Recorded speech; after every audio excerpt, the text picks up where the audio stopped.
Hello friends, आज का topic होने वाला है एससी और एसटी एक्ट के बारे में। तो वीडियो को स्टार्ट करते हैं। एससी और एसटी एक्ट, जिसे scheduled caste and scheduled tribes prevention of atrocities act 1989 कहते हैं, ये एक बहुत ही इम्पॉर्टेंट लॉ है जो इंडिया में बनाया गया था ताकि दलित्स और ट्राइबल्स को डिस्क्रिमिनेशन, वायलेंस और एट्रोसिटीज़ से प्रोटेक्ट किया जा सके।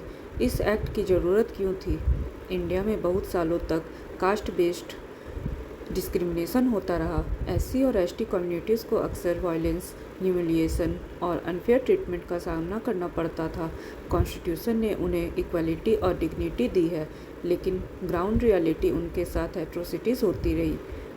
इसी प्रॉब्लम को एड्रेस करने के लिए 1989 में ये स्पेशल एक्ट बनाया गया। अब आते हैं what are the key provisions of SC और एसटी एक्ट। फर्स्ट पॉइंट है प्रोटेक्शन फ्रॉम एट्रोसिटीज़। किसी भी एससी और एसटी व्यक्ति के खिलाफ इंसल्ट, ह्यूमिलिएशन या वायलेंस को क्रिमिनल ऑफेंस बनाया गया। सेकेंड पॉइंट है स्पेशल कोर्ट्स। जल्दी जस्टिस मिले इसलिए स्पेशल कोर्ट्स इस्टेब्लिश किए गए। थर्ड पॉइंट है स्ट्रिक्ट पनिशमेंट। एट्रोसिटीज़ के केसेस में स्ट्रिक्ट पनिशमेंट का प्रोविज़न है।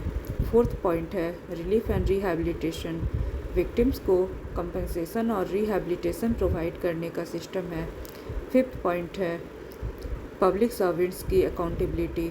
अगर कोई ऑफिसर अपना ड्यूटी नेगलेक्ट करता है इन केसेस तो उस पर भी एक्शन हो सकता है।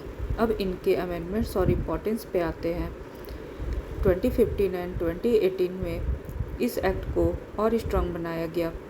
2018 अमेंडमेंट में क्लियर किया गया कि अगर कोई एट्रोसिटी होती है तो अरेस्ट के लिए प्रायर एडमिशन की ज़रूरत नहीं होगी।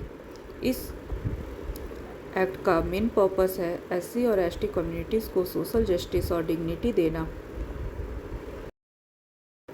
रिसेंट जजमेंट ऑन एससी और ST act for supreme court anticipatory का रूल। सुप्रीम कोर्ट ने क्लियर किया है कि अगर प्राइमा फेसी ऑफेंस दिख रहा है तो एससी और एसटी एक्ट के केसेस में एंटीसिपेटरी बेल नहीं मिलेगी। इसका मतलब ये है कि अगर कंप्लेंट जेन्युइन लगती है तो एक्यूज्ड को एडवांस बेल नहीं दी जा सकती। कंप्लेनेंट का एससी और एसटी होना ही काफ़ी नहीं है। जुलाई 2025 का एक मेजर जजमेंट में सुप्रीम कोर्ट ने बोला कि सिर्फ कंप्लेनेंट का एससी और एसटी कम्युनिटी से बिलोंग करना काफ़ी नहीं है। ज़रूरी है कि कास्ट बेस्ड इंटेंशन और डिस्क्रिमिनेशन क्लियरली प्रूफ हो। अगर मैटर पर्सनली एनमिटी या रिवेंज का हो तो केस क्वेश किया जा सकता है। फॉर हाई कोर्ट्स और other courts examples of related cases, Allahabad high court for MBBS admission, court ने यूपी गवर्नमेंट को बोला कि एससी कोटा के अंदर दिए गए 70% सीट्स गलत हैं। स्टैंडर्ड 21% कोटा फॉलो करो और एक्स्ट्रा स्टूडेंट्स को दूसरे मेडिकल कॉलेजेस में एडजस्ट करो। Lucknow court misuse of SC और एसटी एक्ट, एक लॉयर को life imprisonment plus 5.1 lakh rupees fine दिया गया क्योंकि उसने एससी और एसटी एक्ट का मिसयूज़ करके फॉल्स केस फाइल किए। कोर्ट ने बार काउंसिल को सजेस्ट किया कि ऐसे लॉयर्स का लाइसेंस सस्पेंड होना चाहिए। Telangana high court domestic violence dispute case, एक मैरिटल डिस्प्यूट में कास्ट बेस्ड गालियां दी गई थी, लेकिन कोर्ट ने बोला कि घर के अंदर बोले गए शब्द पब्लिक व्यू में नहीं आते, इसलिए एससी और एसटी एक्ट अप्लाई नहीं होगा और केस क्वैश कर दिया गया। ये जजमेंट्स दिखाते हैं कि कोर्ट्स का एम एससी और एसटी कम्युनिटीज़ को प्रोटेक्ट करना है, लेकिन साथ ही मिसयूज़ ऑफ लॉ को रोकना भी इक्वली इम्पॉर्टेंट है। इसके कंक्लूज़न क्या हैं? एससी और एसटी एक्ट एक ऐसा लीगल सेफगार्ड है जो इक्वालिटी और जस्टिस को इंश्योर करता है।